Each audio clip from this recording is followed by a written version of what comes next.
Bismillahirrahmanirrahim. Assalamualaikum warahmatullahi wabarakatuh. Waalaikumsalam Waalaikumsalam warahmatullahi warahmatullahi Bertemu wabarakatuh. kami, wabarakatuh. bertemu kembali bersama kami di Diksi Diskusi Inspirasi. Kali ini masih bersama dengan Ustadz Dr. Kiai Haji Ahmad Fikri LCMA selaku Wakil Ketua Pimpinan Daerah Muhammadiyah Kota Depok sekaligus Sekretaris MUI Kota Depok. Gimana kabarnya Ustadz? Alhamdulillah sehat. Alhamdulillah luar biasa, Luar biasa. selalu penuh dengan ceria karena selalu bersama Quran di mana-mana beliau ini. Masya Allah. Insyaallah. Insyaallah. Luar Baik. biasa. Kali ini saya akan ditemani oleh Ustadz Muhammad Rizky, pemandu diksi. Kesempatan kali ini membahas tentang Ramadan dan Al-Quran, yang insya Allah tema kali ini adalah tentang dari tilawah ke tadabbur. Masya Allah. Tadabbur. Ya, jadi memang Ramadan ini erat kaitannya dengan teman-teman ya. Al-Quran dan Ramadan itu Ramadan. tidak bisa dipisahkan begitu ya, sebagaimana episode sebelumnya. Nah, pertanyaannya Ustadz, sebelum kita bahas tentang perbedaan antara tilawah, tadabbur dan tahfiz begitu Ustadz ya. Kira-kira lebih utama mana Ustadz? Menghafal Al-Quran, Al-Quran atau memperbaiki bacaan begitu, bacaan Ustadz? Quran. Ya, Ustadz. gitu, Ustadz. Oke. Mohon penjelasannya Ustadz. Terima kasih. Bagi teman-teman seluruh kaum muslimin dimanapun berada, ingat Al-Quran itu terdiri dari 6.666 ayat, 114 surat. Surat itu terdiri dari beberapa ayat, dan ayat itu terdiri dari beberapa kalimat, dan kalimat itu terdiri daripada huruf. Dan huruf itu kalau dilafalkan tidak sesuai, itu nanti akan mengubah makna. Nih misal ya, alhamdu dibaca alhamdu, yang sejatinya pakai ha tapi dibaca pakai ha. Itu artinya bukan segala puji bagi Allah, tapi apa artinya? Kehancuran bagi Tuhan. Rabbil alamin dibaca Rabbil alamin, Tuhan yang berpenyakit. Karena Al-Quran itu satu kesatuan yang sempurna, maka seperti halnya kita bilang, misalkan Kang Zaki pengennya MC menyampaikan kepada mempelai wanita, tapi MC bilang kepada membelai wanita. Berubah nggak kita? Fatal banget itu sih. Fatal itu. Kok bisa-bisanya membelai wanita? Sama seperti halnya yang dimaksud salon, tiba-tiba calon, galon, balon. Berubah nggak? Berubah. Itulah kenapa kita diminta untuk belajar tahsin, belajar tajwid. Makanya kita ini diuntungkan. Di Indonesia itu unik. Apa yang paling unik dalam proses pembelajaran pengajaran Al-Quran itu banyak sekali metodologi. Ya, dan AMM itu luar biasa sebenarnya. Ya, Kang Kiai As'ad Humam itu bikin Iqra itu, dan sekarang pun di Karim pun masih sering pakai Iqra. Itu sebuah metodologi yang sangat luar biasa. Makanya kalau dulu namanya ada kalau kita dilanggar itu huruf hijaiyah itu A, I, U gitu kan. Itu tujuannya untuk memudahkan ulama-ulama kita, kiai-kiai kita dulu dilanggar di musola, itu tujuannya untuk memudahkan, ya. Makanya ini sebenarnya kalau di wilayah Asia Tenggara yang paling banyak metodologinya itu adalah di kita, dan itu di copy paste oleh teman-teman yang ada di Malaysia, di Brunei, dan di Filipina ataupun di negara Asia Tenggara yang lainnya. Beda di negeri Arab nggak ada Iqra, nggak ada Ustaz. Nggak ada. Iqra nggak ada, qiraati nggak ada, tilawat itu nggak ada. Karena memang mereka dilahirkan langsung orang Arab, dan itu secara kefasihannya tentu mereka punya dialek-dialek Arabi ya. Maka sekali lagi bagi para pegiat dan pembelajar, ini menjadi penting ketika kita pengen belajar, maka kita harus memperbaiki tahsin tilawah kita dengan yang namanya ilmu, yaitu namanya ilmu tajwid. Sedangkan dalam rukun tajwid yang paling pokok dan paling dasar adalah bagaimana kita memahami makharijul huruf dan sifatul huruf. Makharijul huruf itu adalah tempat keluarnya huruf. Sifatul huruf bagaimana cara ngeluarin huruf. Ada yang rakhawa, ada yang istitalah, ada yang gunnah, ada yang qalqalah, ada yang berlawanan, ada yang tidak, ada yang lin, ada yang tafashi ya. dan itu harus diilmui di dalam proses pembelajaran tahsinut tilawah. Tujuannya apa? Agar jangan sampai kita jatuh kepada penyimpangan-penyimpangan baik secara jelas maupun secara tersembunyi. Misal, seringkali kita mendengar imam itu menyampaikan inna anzalnahu fi lailatul qadr. Rohnya hilang. Harusnya fi lailatul qadr. Wa ma adraka ma lailatul qadr. Berarti rohnya hilang. Lailatul qadr. Lailatul qadri khairum min alfi syahr. Nah itu.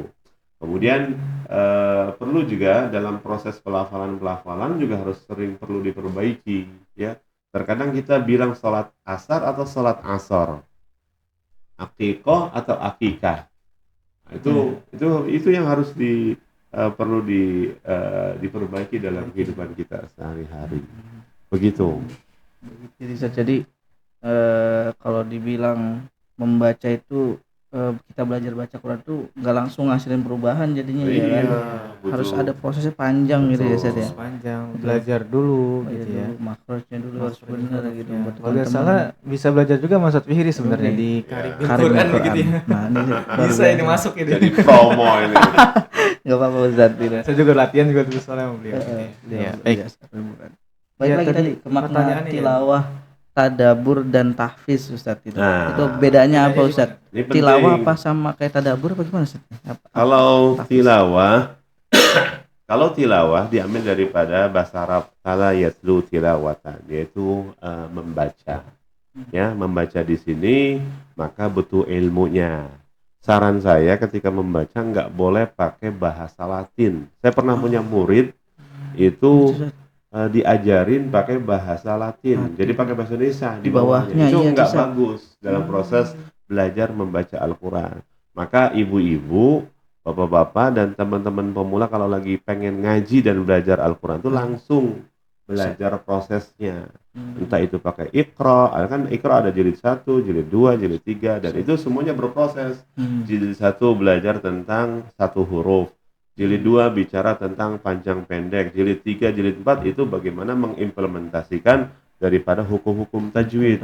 Misalkan hukum nun as-sakinah, ketemu huruf-huruf idhar bagaimana, ketemu huruf-huruf idgham bagaimana, ketemu huruf-huruf ikhfa itu bagaimana, kemudian hukum mim as-sakinah, nun wal mim al-musyaddadatain, kemudian hukum mad dan sebagainya. Maka itu nanti harus ada proses bridging untuk menguatkan di awalnya. Tapi yang paling penting adalah tadi belajar dari sisi makhraj dan sifat, itu tilawah. Kemudian tadi apa? Tadabur. Tadabbur itu adalah mentadabburi dari apa yang sudah kita baca. Maka untuk mengetahui ini adalah ada ilmu yang disebut dengan ilmu tafsir. Ya. Jadi ilmu tafsir itu bagaimana kita bisa memahami pesan daripada ayat-ayat Allah itu sendiri. Tapi ada juga ayat yang tidak bisa diterjemahkan, alif lam mim, alif lam ra, kemudian yasin. Itu hanya ayat khusus yang tidak bisa ditafsirkan oleh para ulama. Sedangkan ayat-ayat yang lainnya itu sekarang alhamdulillah sudah banyak terjemahan, beberapa tafsir-tafsir para ulama, Al-Jamakhsyari, kemudian Ibnu Katsir, kemudian At-Tabrani, kemudian beberapa ahli tafsir yang lainnya. Sedangkan satu lagi adalah tahfidz. Tahfidz itu adalah menghafal.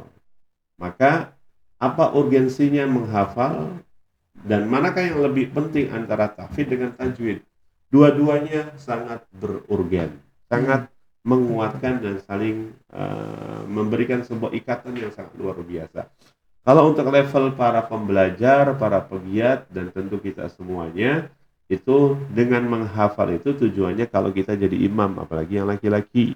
Kalau bagi untuk ibu-ibu ya tentunya untuk menyimak dan mendengarkan dari apa yang sudah dihafal oleh anak-anak kita. Sedangkan tajwid itu adalah ilmu untuk memperbaiki dan memperbagus bacaan kita. Nanti ada lagi namanya ilmu al-ada, langgam. Jadi antara tajwid dengan langgam itu biar iramanya dapat, maka ada itu namanya ilmu ada.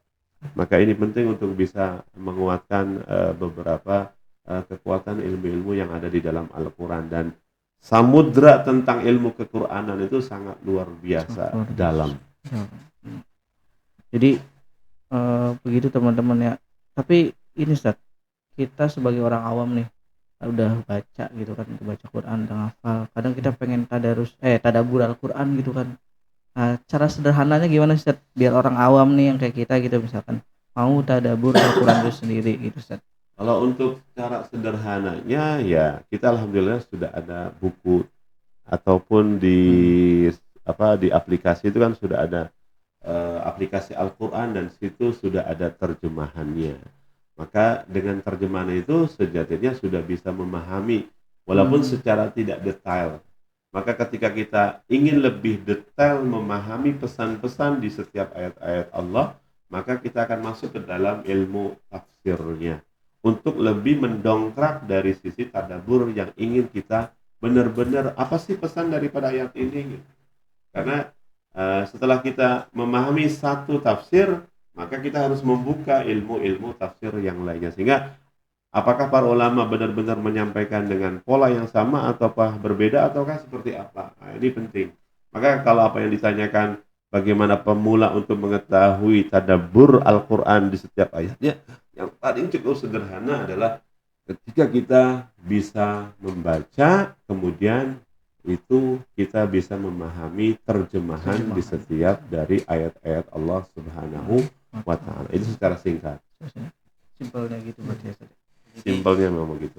Memang sekarang sudah banyak kemudahan ya Ustaz. Betul. Ya? Banyak kemudahan yang diberikan. Termasuk mungkin Ustaz ini kan kita juga kaula muda nih. Kaula muda. Teman-teman dari yang lain begitu ya. Kadang ada tantangan-tantangan tersendiri Ustaz untuk generasi muda-muda kita ini yang ya ada istilahnya tuh godaan-godaan lah itu Ustaz. Bagaimana cara kita generasi muda ini bisa memahami Al-Quran sebaik-baiknya Ustaz. Maksudnya biar interaksi dengan Al-Quran itu tidak sekedar hanya rutinitas juga gitu Ustaz. Untuk teman-teman muda ya, pertama bagaimana kita menguatkan masa muda kita itu dengan penuh dengan produktivitas amal. Dan Al-Quran itu menjadi nutrisi gizi dari sisi petunjuk, dari sisi sentuhan-sentuhan ruhiyah kita. Maka sebagaimana dalam firman Allah bahwa masa muda adalah masa kuat yang diapit oleh dua masa kelemahan, ya. Allah telah menciptakan kita min da'fin summa ja'ala min ba'di da'fin quwwah summa ja'ala min ba'di quwwatin da'fan wa syaibah yakhluqu ma yasha wa huwal alimul qadir. Bahwa Allah ciptakan kita itu dari masa lemah, min da'af, kemudian masa kuat, kemudian disusul masa lemah kembali. Jadi masa muda kita itu memang diapit oleh dua masa kelemahan. Maka sayang kalau masa muda kita isi kita, konten kita, otak kita tidak diisi dengan petunjuk dan mukjizat Al-Quran itu sendiri. Bagaimana? Ya harus kita isi, dimulai dari cara kita mengisinya dengan menghafal ayat-ayat Allah Subhanahu wa Ta'ala. Makanya dulu para sahabat itu di usia 7 tahun, dan anak-anak Gaza itu usia 7 tahun, 10 tahun udah pada hafal Quran. Karena mereka menghafal itu 3 bulan di satu masjid khusus. Makanya kenapa orang-orang Palestina itu banyak dibunuh, ya terbunuhnya adalah anak-anak, karena dikhawatirkan peredaran peradaban Palestina itu yang akan dikembangkan adalah anak-anak Gaza, anak-anak Palestina, dan hampir rata-rata di ruhiyah mereka adalah Quran. Itu yang menggetarkan. Padahal Gaza itu kan kecil, ya kan? Gaza itu ya seuprit gitu, tapi ruhiyah mereka adalah ruhiyah Quraniyah. Makanya sempat di Indonesia tuh ada yang menyebarkan metode menghafal Al-Quran, metode Gaza, ya. Makanya ini kesempatan buat yang muda-muda, jangan sampai kita asik men-scroll media sosial, IG, TikTok dan sebagainya, tapi kita lupa untuk mengisi konten kita, ruhiyah kita, petunjuk kita dengan petunjuk Al-Quran itu sendiri. Jadi seperti itu soal tentang tantangan kondisi terkini gitu. Tapi balik tadi pertanyaan sebelumnya Ustaz, Berarti penting gak sih kita buat mentafsirkan bacaan Quran itu sendiri itu Ustaz? Gitu. Ketika membaca Al-Quran gitu, kita tafsirin itu penting gak sih Ustaz gitu? Kalau untuk terkait tentang masalah mentafsirkan, karena sudah ada tafsir sendiri. Sorry Ustaz, memahami Ustaz. Memahami tafsir ya Ustaz.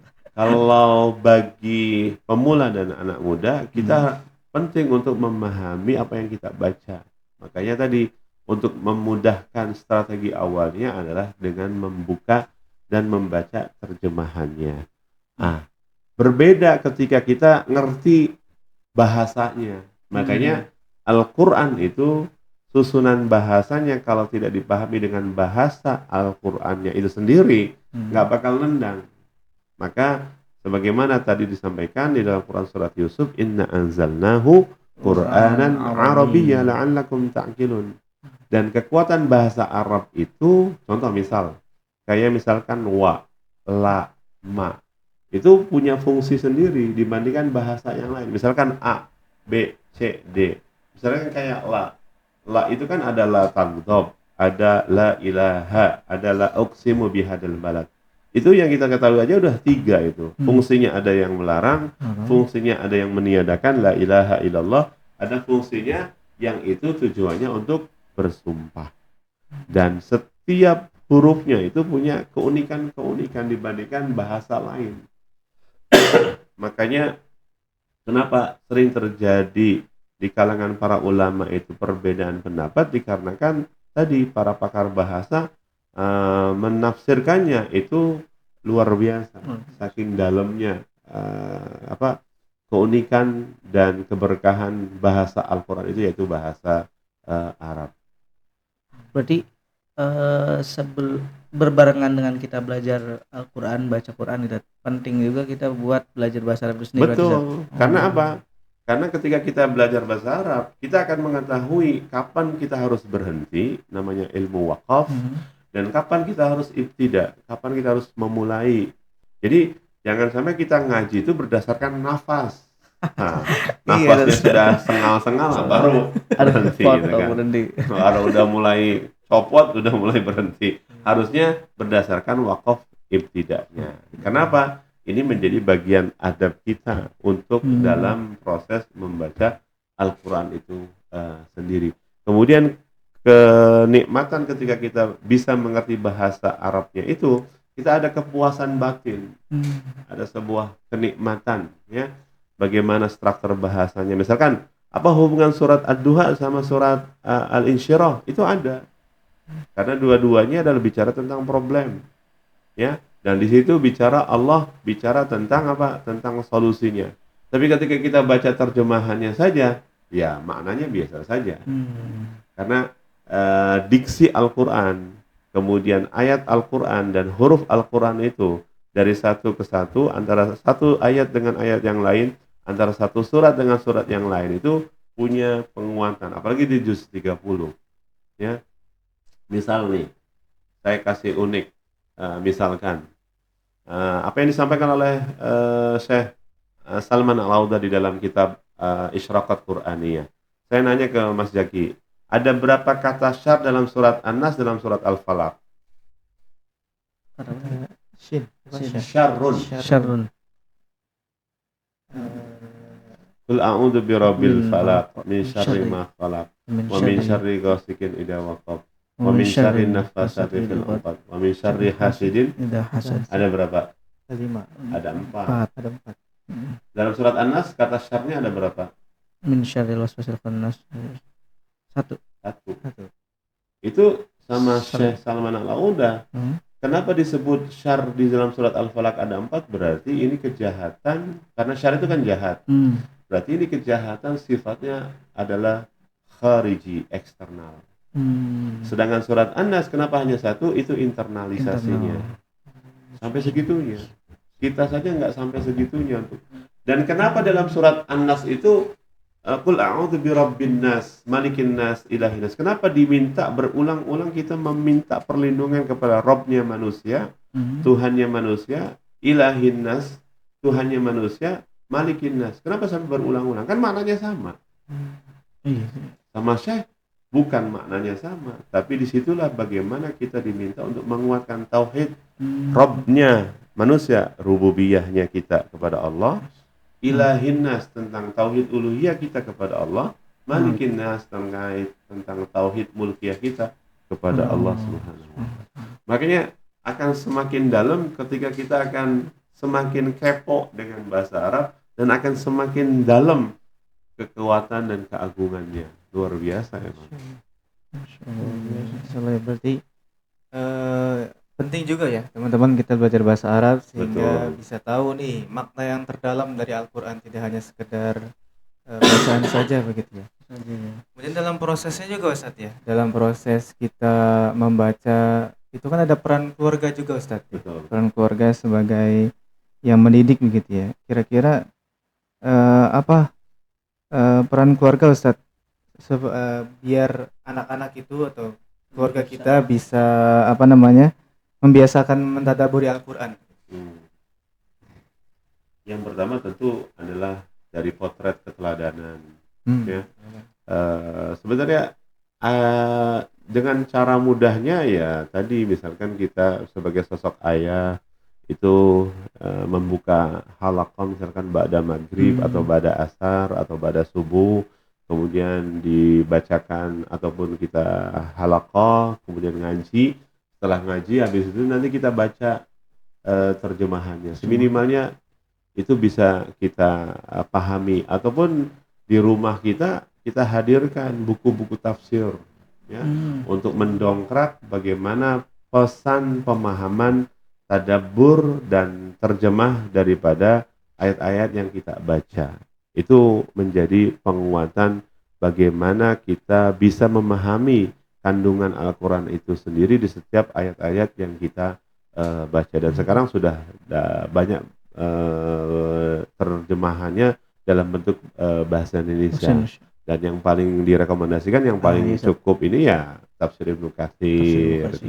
Itu yang sangat mudah sekali untuk dipahami karena di situ adalah tafsir antara ayat dengan ayat, kemudian ayat kemudian dikuatkan dengan dalam bentuk bunyi hadis Rasulullah Sallallahu Alaihi Wasallam dan yang lainnya, ataupun qaulul ulama. Jadi ini penting untuk seluruh komponen keluarga, dan kita berupaya sebagai bapak keluarga ataupun pimpinan keluarga untuk menuansakan dan mensuasanakan ya kondisi, termasuk kenapa orang tua itu berharap anak-anak kita itu menjadi penghafal Al-Quran. Ya kita harus mengkondisikan dan harus mensupport ya kebaikan, keberkahan Al-Quran itu sendiri. Saya sempat pernah ada salah satu anggota dewan yang anaknya itu Masya Allah 10 hafal Quran semua. Ya, itu bagaimana caranya itu Masya Allah. Jadi benar-benar orang tuanya itu benar-benar mensupport anaknya masuk kepada lembaga-lembaga tahfidz Al-Quran, kemudian sampai disimak oleh ibunya langsung gitu kan, kemudian disimak sama oleh bapaknya langsung, kemudian support dalam bentuk materi, kemudian penguatan di spiritualitasnya juga. Ini juga bukan hanya omong-omong, tapi ini menjadi penguatan implementasi yang sangat integral, benar-benar dikuatkan dalam kehidupan mereka sehari-hari dalam berkeluarga. Jadi teladan ya satu. Jadi teladan sih. Lalu apa tanda seseorang tersebut itu atau dalam keluarga tersebut dia telah hidup bersama Al-Quran, Ustaz? Gimana? Apa tanda bahwa seorang itu telah hidup bersama Al-Quran gitu? Masya Allah, ini pertanyaan sangat luar biasa berat ya. Jadi salah satu tandanya bahwa seseorang itu hidup di bawah Al-Quran itu adalah seseorang yang sudah merasa nyaman, tenang di bawah hidup naungan Al-Quran.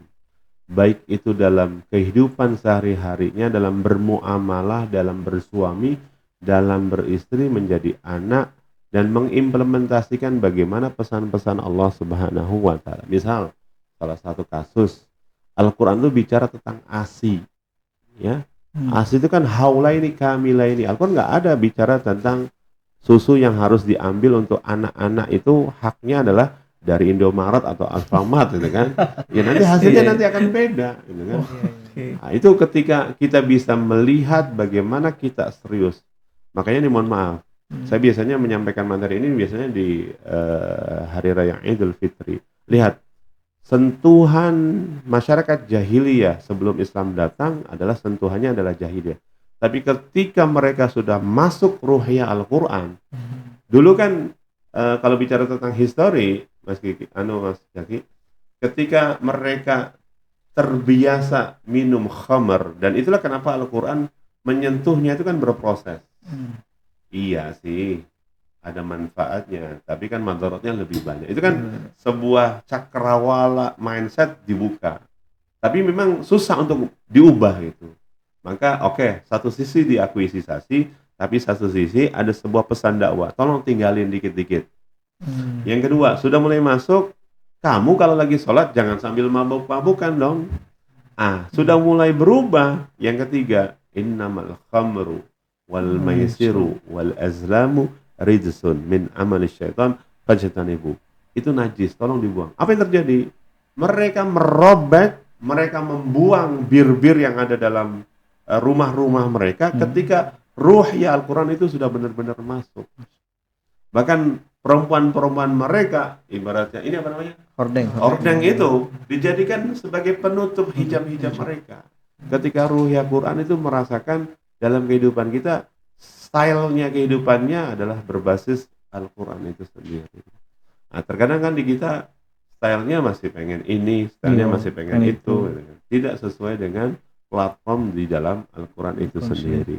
Maka kalau ditanya bagaimana seseorang itu bisa hidup bersama Al-Quran, ketika seseorang, keluarga, komunitas, lembaga dakwah itu benar-benar mengimplementasikan, kemudian berupaya istiqamah dalam menguatkan pesan-pesan Al-Quran sebagai petunjuk. Bukan hanya dalam hiasan Al-Quran ditaruh sebagai kitab suci di ruang tamu ataupun di rak, tapi bagaimana suasana kehidupan kita berumah tangga, menjadi suami yang selalu menghadirkan kebaikan-kebaikan itu. Ar-rijalu qawwamuna 'alan nisa bima faddalallahu ba'dahum 'ala ba'd. Kemudian bicara tentang kerumah tanggaan, bicara tentang warisan, bicara tentang muamalah, bicara tentang yang lainnya, itu Al-Quran benar-benar sudah mengorganize tentang itu semua. Wallahu a'lam.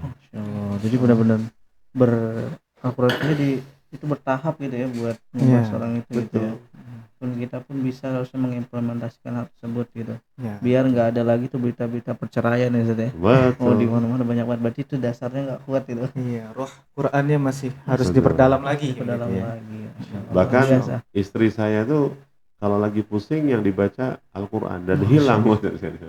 Itu saking punya keyakinan kayak gitu. Luar biasa. Sambil nanya nggak, Ustaz, kamu masih sayang nggak sama aku gitu? Ya Allah. Masya Allah, luar biasa teman-teman episode kali ini. Bahwasannya kita agar bahasa kita merasa hidup bersama Quran gitu kan, merasa hidup bersama Quran, yang mulai dari mengimplementasikannya dalam kehidupan sehari-hari ya Ustaz ya. Dari apapun itu ya Ustaz ya. Dan dimulai dari hal yang kecil, kemudian kita istiqomah.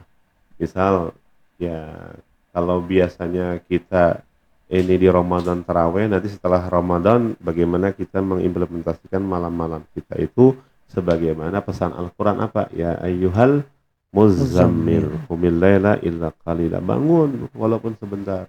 Itu kan bagaimana mengimplementasikan nilai-nilai kequranan dalam rumah tangga kita.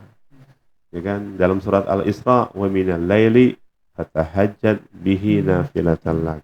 Dalam urusan muamalah, misalkan bullying kan Al-Hujurat sudah bicara di ayat yang ke-11. Ya ayyuhalladzina amanu la yaskhar qaumun min qaumin asa ayyakunu khairan minhum. Jangan saling mengolok-olok. Nah, kasus bullying kan karena ucapan lu kayak kuda gitu kan. Jadi ya bisa jadi baper, bisa jadi ini, akhirnya kan di situ mulai itu. Jadi mulai dari bullying lisan sampai kepada bullying masalah bentuk fisik ataupun yang lainnya. Maka pesan-pesan kequranan itu kalau benar-benar diimplementasikan secara pribadi, kolektif bersama keluarga, masyarakat, bahkan urusan berbangsa dan bernegara, itu akan terasa sekali kebaikan dan keberkahan Al-Quran itu sendiri. Oke, betul-betul ada efek perubahan nantinya. Ada inspirasi itu akan terasa sekali. Oke, baik Ustaz. Luar biasa sesi kali ini teman-teman semua dari tilawah ke tadabbur, hasilnya nanti Al-Quran akan menjadi penggerak perubahan itu sendiri. Penasaran soal Al-Quran sebagai penggerak perubahan? Nantikan episode selanjutnya bersama Ustaz Kiai Haji Ahmad Fikri MA. Assalamualaikum warahmatullahi wabarakatuh. Waalaikumsalam warahmatullahi wabarakatuh.